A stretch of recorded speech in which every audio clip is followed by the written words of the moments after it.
اعوذ باللہ من الشیطان الرجیم بسم اللہ الرحمن الرحیم۔ دا لائف آف صوفیزم میں ہم آپ کو خوش آمدید کہتے ہیں۔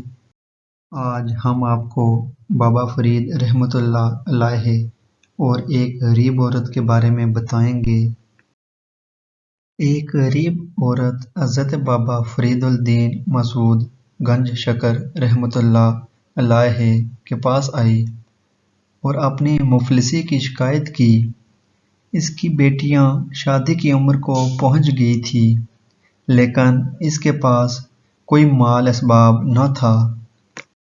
بابا جی نے اس کی بات سنی اور اس کے لیے دعا فرمائی، لیکن وہ عورت بابا جی سے کچھ لینے پر باضد رہی۔ بابا جی نے فرمایا، بی بی، سب خزانے تو اللہ کے ہیں، اس سے مانگو، میں تو خود اس کا ایک ادنی سا غلام ہوں۔ لیکن وہ عورت بولی، آپ اللہ کے نیک بندے ہیں، میں آپ کے در سے خالی نہیں جاؤں گی۔ آخر جب اس عورت کا اصرار حد سے بڑھ گیا تو بابا جی نے فرمایا، اچھا جاؤ اور کوئی مٹی کا ڈیلا تلاش کر کے لاؤ۔ وہ عورت مٹی کا ایک ڈیلا اٹھا لائی۔ بابا فرید رحمۃ اللہ علیہ نے 3 مرتبہ سورۃ اخلاص قل ھو اللہ احد پڑھ کر مٹی پر دم کیا تو وہ اللہ کی قدرت سے وہ مٹی سونا بن گئی۔ آپ رحمۃ اللہ علیہ نے وہ سونا اس عورت کے حوالے کرتے ہوئے فرمایا، لو بی بی، اس سے اپنی بچیوں کی شادی کا بندوبست کرو۔ وہ عورت شکریہ ادا کرتی ہوئی چلی گئی، لیکن سونا بنانے کا نسخہ اس کے دماغ میں بیٹھ گیا۔ گھر جا کر اس نے مٹی کی کئی ڈیلے اکٹھے کیے، سارے گھر کو صاف پاک کیا اور خوشبو سے مہکا دیا۔ غسل کر کے پاک و صاف لباس پہنا اور اپنے عمل میں شدت پیدا کرنے کے لیے اس نے 3 کے بجائے 300 بار سورۃ اخلاص پڑھی اور مٹی پر دم کیا۔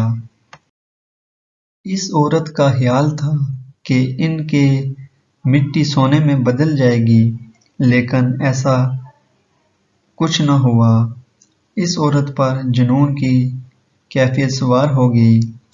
وہ بار بار سورۃ اخلاص پڑھتی اور مٹی پر دم کرتی، لیکن مٹی مٹی ہی رہی۔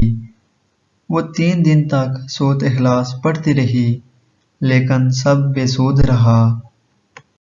آخر وہ مٹی اٹھا کر بابا فرید رحمۃ اللہ علیہ کی خدمت میں حاضر ہوئی اور شکوہ کرنے کے انداز میں بولی، آپ نے نہ وضو کیا، نہ غسل، نہ ہی خوشبو کا اہتمام کیا، بس 3 بار سورۃ اخلاص پڑھی اور مٹی سونا بن گئی۔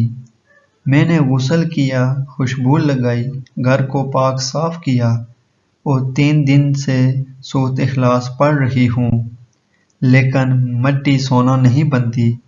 بتائیں میرے عمل میں کیا کمی ہے؟ بابا فرید رحمۃ اللہ علیہ کی آنکھیں نم ہو گئیں۔